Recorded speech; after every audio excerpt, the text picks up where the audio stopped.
Selamat pagi anak-anak, kembali bertemu dengan Ibu Trisna dalam kelas IPA terpadu. Khususnya anak-anak yang ada di kelas 9, semoga tetap sehat dan hari ini kita akan belajar kembali masih tentang sistem reproduksi. Hanya saja kita akan membahas sistem reproduksi pada hewan dan sistem reproduksi pada tumbuhan. Baik, yang pertama adalah sistem reproduksi pada hewan. Sistem reproduksi pada hewan terbagi menjadi dua. Ada aseksual atau secara tidak kawin dan ada seksual atau secara kawin. Nah, aseksual itu terjadi pada hewan invertebrata atau hewan yang tidak bertulang belakang, dan seksual itu terjadi pada hewan vertebrata atau hewan yang bertulang belakang. Sekarang kita lihat contoh hewan aseksual, hewan yang berkembang biak secara aseksual. Oke, yang pertama adalah hidra. Hidra ini adalah sejenis hewan laut, juga hewan air dan juga hidup di dalam air. Caranya hidra untuk berkembang biak adalah dengan cara membentuk tunas. Anak-anakku bisa melihat awalnya dia akan menumbuhkan tunas dengan kecil, lama-kelamaan akan membesar dan kemudian lebih besar, dan kemudian jika sudah siap, tunas ini akan memisahkan diri dari induknya dan membentuk hidra yang baru atau individu baru. Itu yang pertama. Kemudian yang kedua, yaitu fragmentasi. Fragmentasi pada cacing pipih. Ini agak menarik ya, karena di cacing pipih ini akan membelah-belah diri, akan memisahkan diri. Anak-anakku perhatikan, pada satu individu ini, cacing pipih akan memisahkan kepala dari tubuh dan ekor juga akan dipisahkan dari tubuh. Sehingga kepala yang terpisah nanti dan ekor yang terpisah tersebut akan menghasilkan individu baru. Itu namanya fragmentasi. Yang ketiga, yaitu partenogenesis pada lebah. Partenogenesis itu adalah adanya sel telur, berkembangnya sel telur, tetapi dia berkembang tidak dibuahi oleh spermatozoa. Jadi tidak ada pembuahan, tidak ada fertilisasi, tetapi mampu menghasilkan individu baru. Nah, lebah jika dia berkembang biak secara partenogenesis, maka lebah akan menghasilkan jenis lebah pekerja. Unik pada lebah, ada 3 jenis lebah, yaitu lebah ratu, lebah pejantan, dan lebah pekerja. Lebah pekerja ini dihasilkan dari proses partenogenesis atau kelahiran individu baru tanpa melalui pembuahan atau tanpa adanya proses fertilisasi. Dan lebah ratu atau lebah pejantan ini dihasilkan dari proses pembuahan atau proses fertilisasi antara lebah ratu dan lebah pejantan. Jadi yang menjadi lebah ratu atau lebah pejantan ini tidak akan keluar dari sarangnya, dia tetap berada di sarangnya. Yang keluar mencari makan itu adalah lebah pekerja. Jelas ya? Sekarang kita masuk kepada sistem reproduksi pada hewan vertebrata. Ini secara kawin ya. Nah, ada beberapa kelompok. Yang pertama adalah ovipar. Nah, ovipar ini berarti bertelur dan meletakkan telurnya di luar tubuh. Jadi tidak berkembang di dalam tubuh tetapi di luar tubuh. Contohnya hewan unggas ya, ayam, burung. Kemudian kita lanjut ke ovovipar. Ovovipar ini berarti bertelur beranak. Nah, maksudnya seperti apa? Telur akan disimpan di dalam tubuh, nanti keluarnya dalam bentuk anak.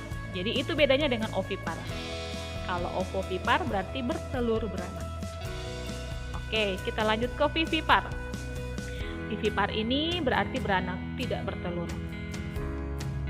Anak bertumbuh di dalam rahim dan keluar juga dalam bentuk anak.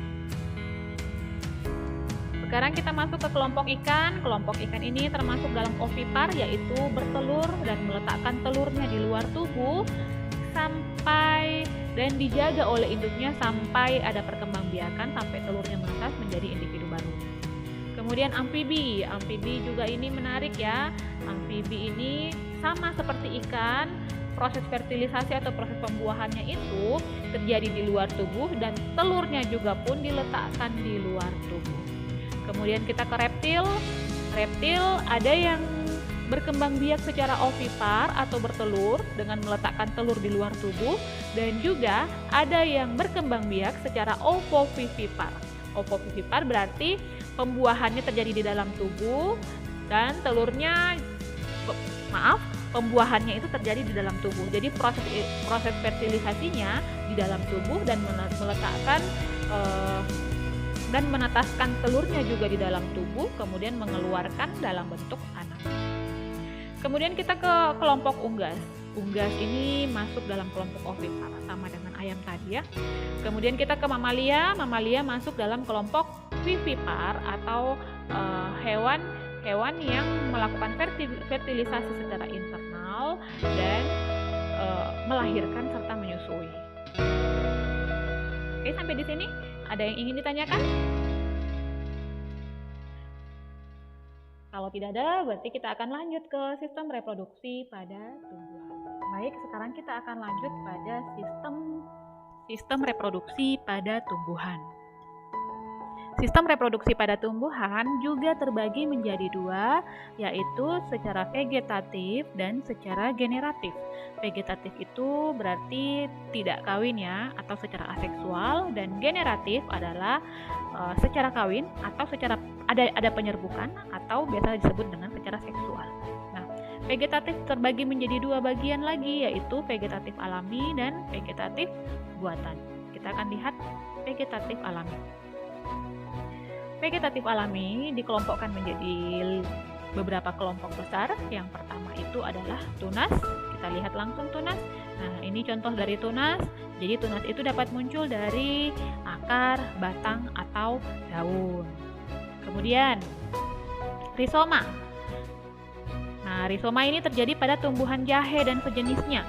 Jadi rizoma itu adalah batang yang menebal atau batang yang berkembang biak di dalam tanah dan menghasilkan cadangan makanan. Jadi contohnya itu adalah salah satunya jahe, kunyit, dan sebagainya. Kemudian yang ketiga adalah stolon. Stolon ini adalah batang yang menjalar di atas tanah dan menghasilkan individu baru. Jadi kalau kita lihat ini terjadi pada tumbuhan stroberi. Pada stroberi itu batang yang menjalar di atas tanah. Jadi ada batang yang menjalar di atas tanah, kemudian di suatu titik nantinya akan berkembang menjadi individu baru lagi. Itu namanya stolon. Kemudian yang keempat adalah umbi lapis. Nah, umbi lapis ini kita bisa lihat pada tanaman bawang. Jadi umbi lapis itu adalah batang juga yang berkembang di dalam tanah, tetapi bedanya dengan rizoma. Kalau umbi lapis itu membentuk lapisan-lapisan yang memiliki kadar air yang cukup banyak. Itu namanya umbi lapis ya. Bisa kita lihat langsung dengan tanaman pada tumbuhan bawang. Itu contoh dari umbi lapis. Kemudian yang terakhir adalah umbi akar. Umbi akar ini hampir sama dengan rizoma, bedanya kalau rizoma tadi batang yang berkembang di dalam tanah, sedangkan umbi akar adalah akar yang berkembang di dalam tanah dan membentuk cadangan makanan. Itu secara vegetatif alami. Selanjutnya kita akan membahas vegetatif buatan. Yang pertama adalah stek. Buatan berarti dengan bantuan manusia. Stek itu berarti kita menggunakan potongan-potongan batang atau cabang, terutama pada bagian yang berbuku-buku. Berbuku-buku itu yang seperti ini ya, biasa ditumbuhi tunas baru. Itu namanya berbuku-buku. Nah, itu pada saat kalau kita mau membuat stek, bagusnya kita potong pada bagian yang berbuku-buku, kemudian yang bagian itu akan kita tancapkan ke dalam tanah. Itu namanya stek. Kemudian cangkok. Nah, cangkok ini adalah cara perkembangbiakan dengan membuang sebagian kulit dan kambium ya, secara melingkar pada cabang batang, lalu ditutup dengan tanah dan kemudian dibungkus dengan sabut atau plastik. Itu contoh dari cangkok. Selanjutnya adalah mengenten. Mengenten itu berarti menyambung dua jenis tumbuhan yang berbeda. Dua jenis tumbuhan kita sambung, nanti akan tumbuh dalam satu pohon. Itu namanya mengenten. Kemudian okulasi.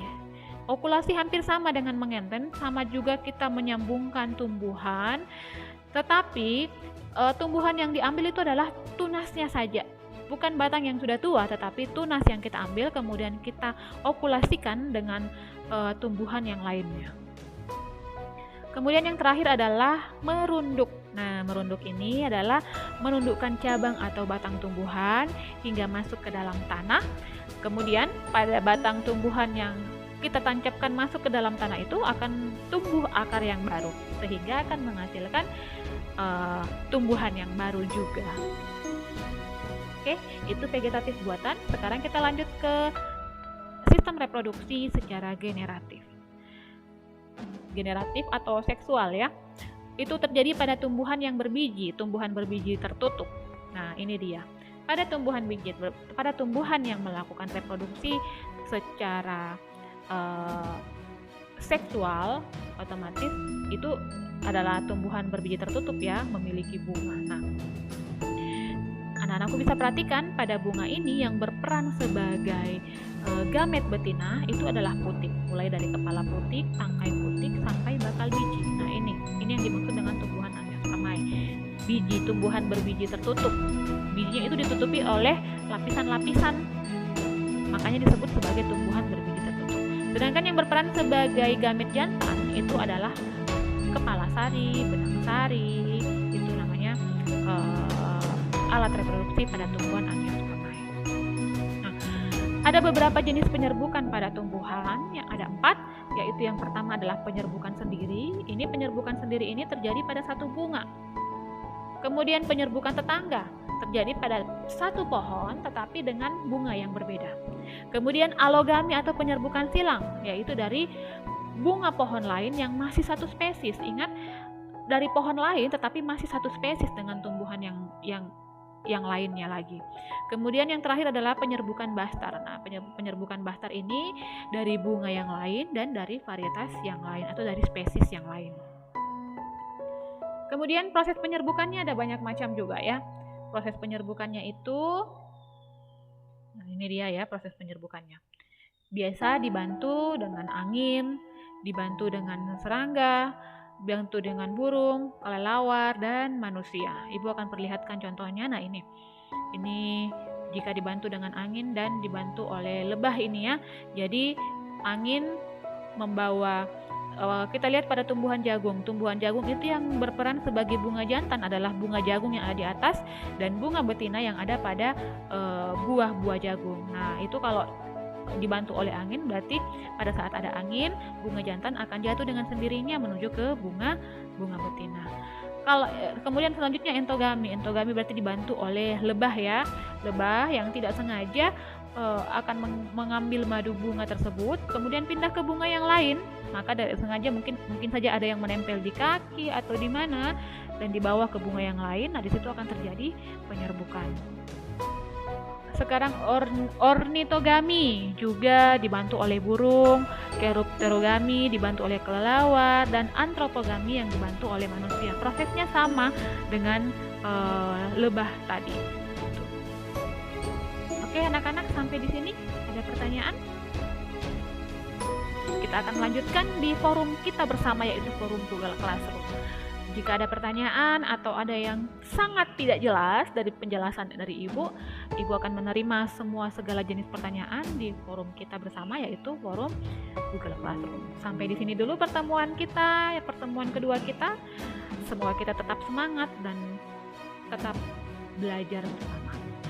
Sampai jumpa, selamat pagi.